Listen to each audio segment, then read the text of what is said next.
Doctor صاحب یہ کیوں اس طرح سے مذہبی لوگوں کے اندر، عام لوگوں کے اندر یہ سوچ پیدا ہو گئی ہے کہ خدا نخواستہ پیغمبر اسلام صلی اللہ علیہ وسلم کی کوئی توہین کر سکتا ہے جبکہ وہ رحمۃ اللہ عالمین ہیں؟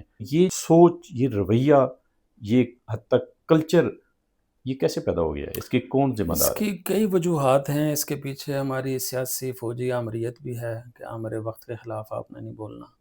اچھا، اس کے اندر ہمارے وہ فرقہ پرست لوگ بھی ہیں جو داد کے طالب ہوتے ہیں، اور جو کوئی نرالی انوکھی منفرد بات کہتے ہیں ہم اس کے پیچھے ڈونگرے داد کے تحقیق کے برسارے ہوتے ہیں. اور دوسرا، ہمارے ہاں مذہبی طبقے کے ایک حصے میں یہ بھی المیہ ہے کہ انہوں نے اپنے فالور کو نعرے دیے ہیں، اس کے پیچھے شعور نہیں دیا، اس کے پیچھے علم دیا. نتیجہ یہ ہے، یعنی آج کے دور کا میں کہوں کہ ایک علمی بحران یا ایک سانحہ یہ ہے کہ جو ایک عالم یا مذہبی پیشوا ہے وہ اپنے فالور کا فالور بن گیا. یعنی اگر اپنے فالور کو صحیح بات کہتا ہے تو ان کی جذباتیت کو اس سطح تک پہنچا دیا گیا ہے کہ وہ اسے ختم کر دیں. یہ المیہ ہے. اس کے پیچھے ہماری، جیسے میں نے کہا نا، سستی شہرت بھی آ گئی.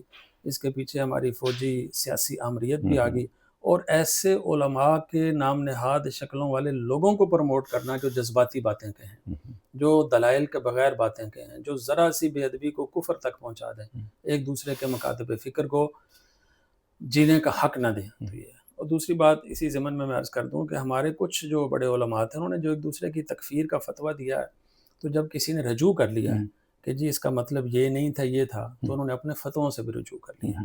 تو یہ ایک احتیاط بھی رہی ہے. تو ہمارے ہاں آج کل اس احتیاط کا عنصر بھی نہ ہونے کے برابر رہ گیا. اب اس کا حل کیا ہے؟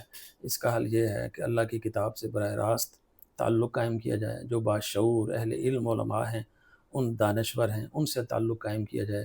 قرآن مجید نے جو آزادی کی حدود بیان کی ہیں اس کو سمجھا جائے، اور فکر اور شعور کی بنیاد پر بات کی جائے. مثلا نبی صلی اللہ علیہ وسلم نے جب دعوت دی تو قرآن کہتا ہے کہ دیکھو علی بصیرۃ انا ومن اتبعنی، کہ یہ جو بات ہے نا، یہ بصیرت کی بنیاد پر کہہ رہا ہوں، دلائل کی بنیاد پر کہہ رہا ہوں. دو دو چار ان تقوموا للہ مثنی و فرادا ثم تتفکروا. تم دو بندے بیٹھو، چار بیٹھو، غور کرو کہ اس بات میں ہے کہ نہیں، تجزیہ کرو، انالیسس کرو، پھر دین کو قبول کرو.